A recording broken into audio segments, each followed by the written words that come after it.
Election night is finally here. Months and months of political pandemonium leading up to this very moment. One of the most significant aspects of this election, though, is the fact that much of Gen Z is voting for the very first time in a presidential race. Throughout the events of this election season, we followed along with young voters here in New York to gauge their top issues and find out how this generation might impact this election as well as many more to come. First, let's take a look at what's happening nationally. According to a U.S. News poll from earlier this year, the top issues for voters aged 18 to 34 years old are the economy and cost of living, reproductive rights, and gun violence.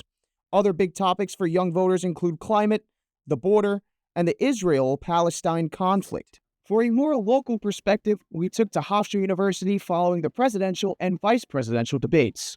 As students watched history unfold, we asked them about how they're feeling leading up to November. I definitely feel as though maybe voters would prefer, an even younger candidate. I mean, I think that when Biden dropped out and he was replaced with Harris, I think that helped. I know the Trump-Vance campaign is definitely working against what most Americans want on both of these issues, especially abortion. Definitely the economy and housing, right? I'm 20. One day I do want to, maybe start a family, live on my own. But I know in this current economy that is going to be quite, not impossible, but definitely tedious. In addition to the debates, right around this time, former President Donald Trump held a rally just a block away from Hofstra's campus.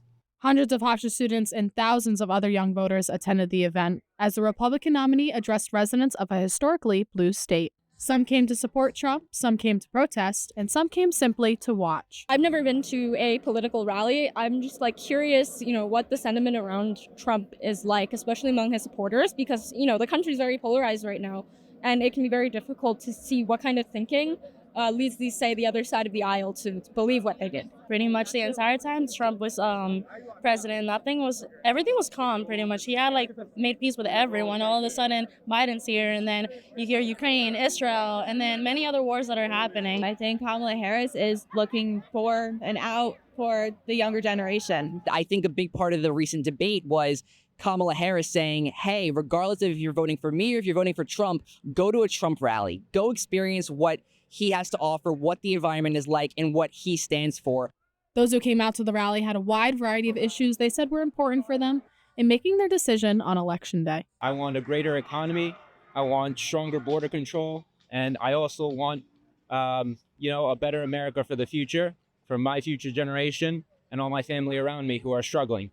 Say the main key issue for myself is the skyrocketing crime rate. Really, it's a shame seeing everything that's going on just close to home in New York City. International politics and all the different conflicts that we are either entangled with or directly in, probably. Yeah.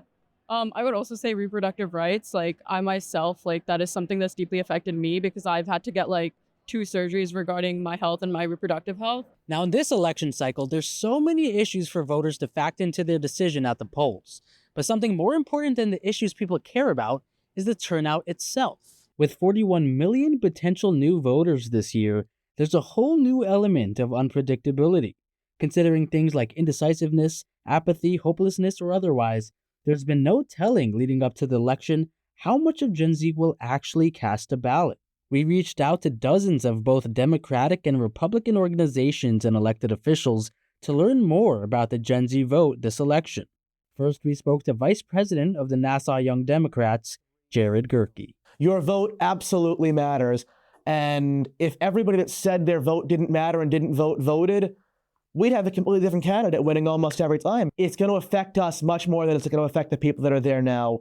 And we need to have our seat at the table. We need to tell these elected officials and these candidates, this is what we want to see. If you want our vote, this is what you're going to get. Other moments this year that have cast some doubt on Gen Z's turnout this election are the various protests that have taken place, such as on college campuses nationwide and at the DNC.